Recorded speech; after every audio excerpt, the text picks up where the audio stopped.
Bismillahirrahmanirrahim. Assalamualaikum warahmatullahi ta'ala barakatuh. Alhamdulillah Rabbil Alamin. Wassalatu wassalamu ala syarfil anbiya wal mursalin wa ala alihi wa sahbihi ajma'in.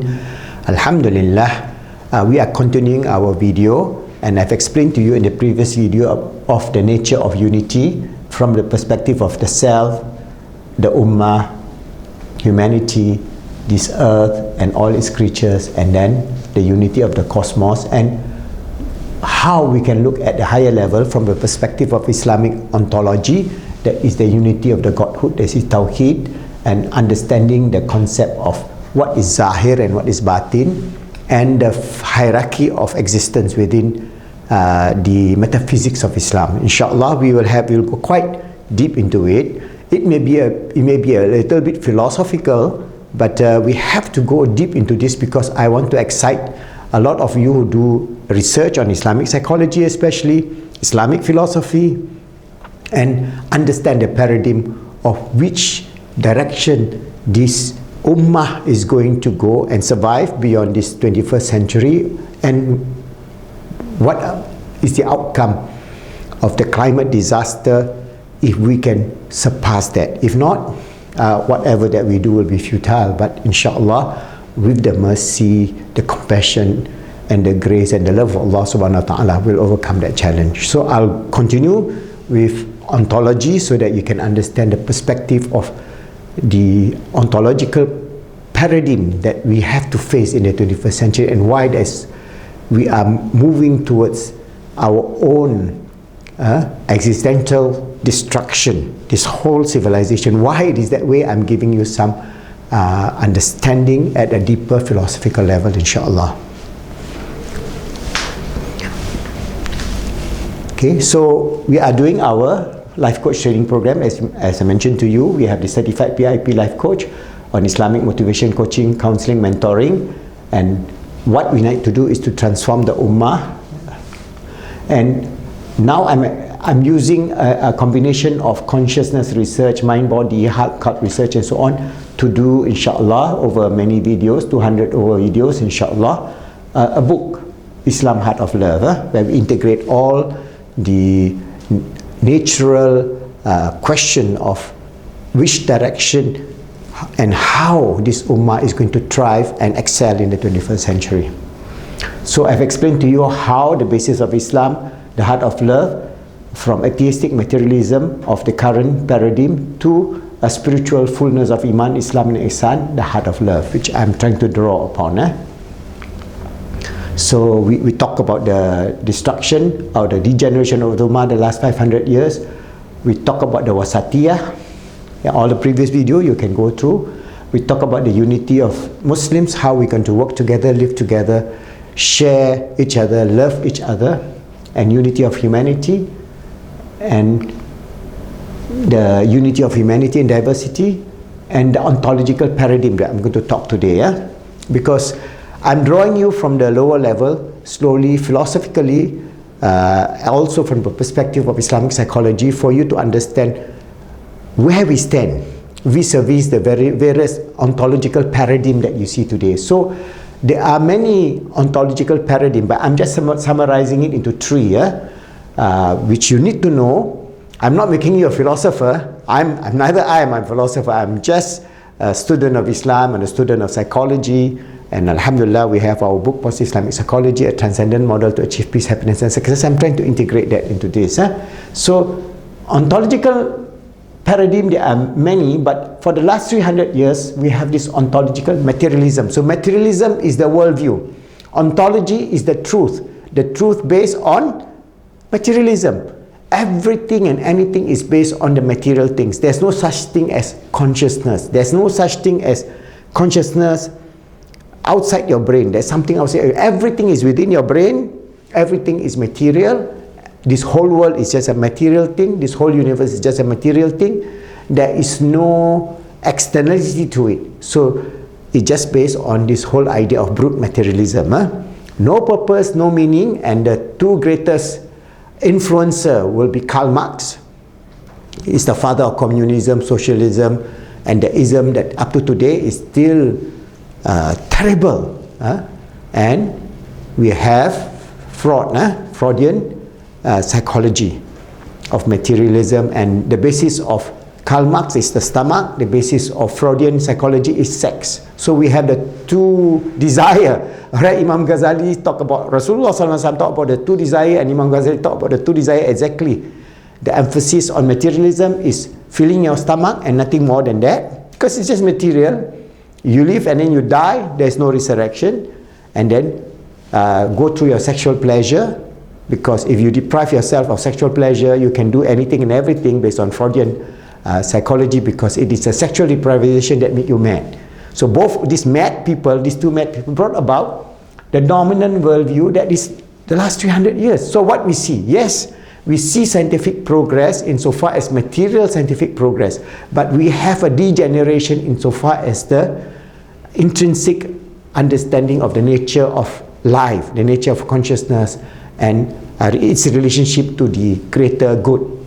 So there is no meaning and purpose in life in ontological materialism, and if we continue in this direction, total destruction of human civilization within 100 years is not what I say.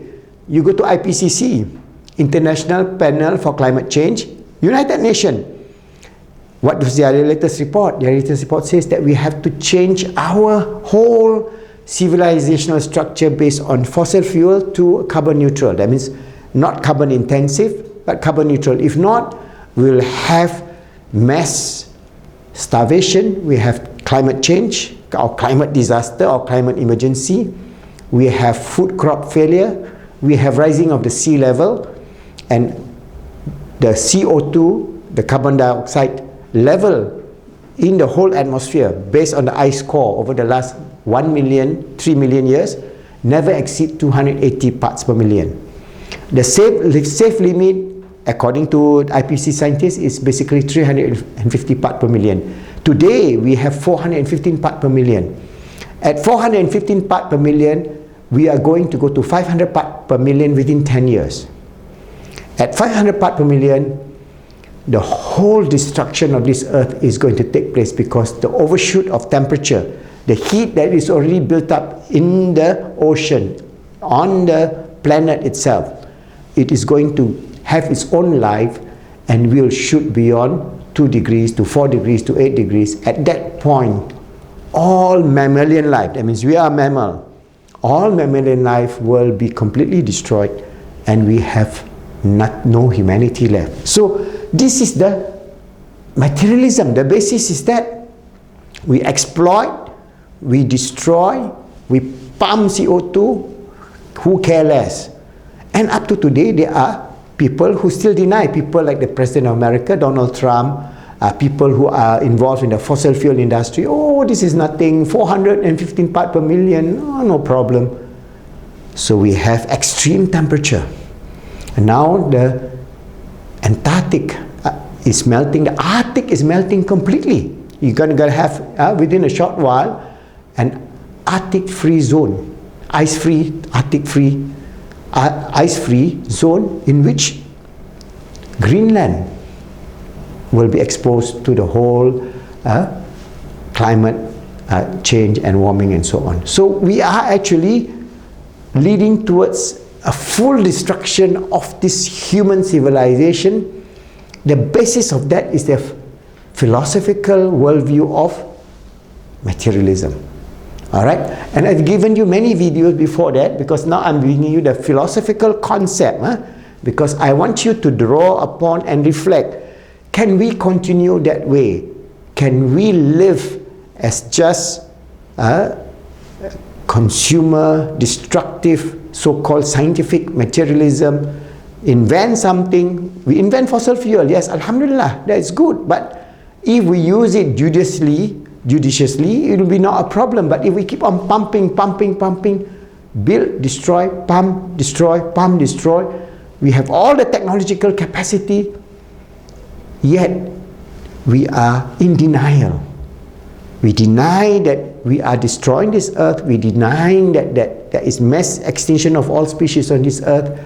We are denying that finally we are going to destroy ourselves within 100 years.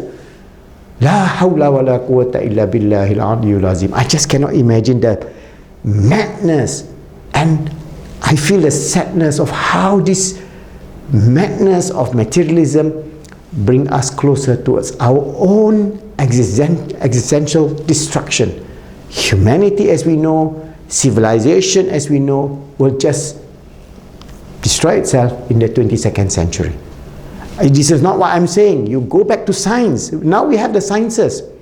With the ice-free Arctic, exposure to the extreme absorption of heat in the sea will cause more melting, and more melting at 500 parts per million. If they study the ice core, the sea level at that time is between 25 to 50 meters. That means if 25 meters is the minimum, we are talking about 75 feet of sea level rise that will inundate whole countries, Bangladesh, Shanghai, Bombay, New York, Florida, you name it. Everything will be underwater. But that is only a small part of it. The greatest part is how are you going to feed humanity, the 7 billion? There will be mass starvation to a level that you cannot imagine. Alright, I'm giving you this message not because I want to frighten you, because this is the reality. The ontological paradigm that we take as a dominant worldview, this Western ideological concept, this communistic, socialistic concept as a political force, as a so-called scientific paradigm, is finally going to destroy ourselves. So we have to shift. So how are we going to shift? I'm then going to explain to you about what are the ontological idealism. That is another alternative. And then we have to talk about the ontological, scriptural and revelational aspect, okay, which Islam falls into it. And for example, the people of the book and people who are religious, they are coming to this. So these two are not that bad. All right. So how are we going to then move from materialism to idealism to revelation? And if we can draw upon that, then we can understand the nature of our existence, where we bring about from the love of Allah to ourselves, the love of ourselves, the love of family, the love of humanity, the love of this cosmos, and how we can bring about the understanding of the unity of the cosmos from the perspective of the created thing, that means the Zahir, and from the perspective of the creator, the Batin, and how this is formulated within the ontology of Islam, inshallah, over the more videos as we develop understanding of this ontology. From this ontological materialism, that's where you have the epistemology of materialism.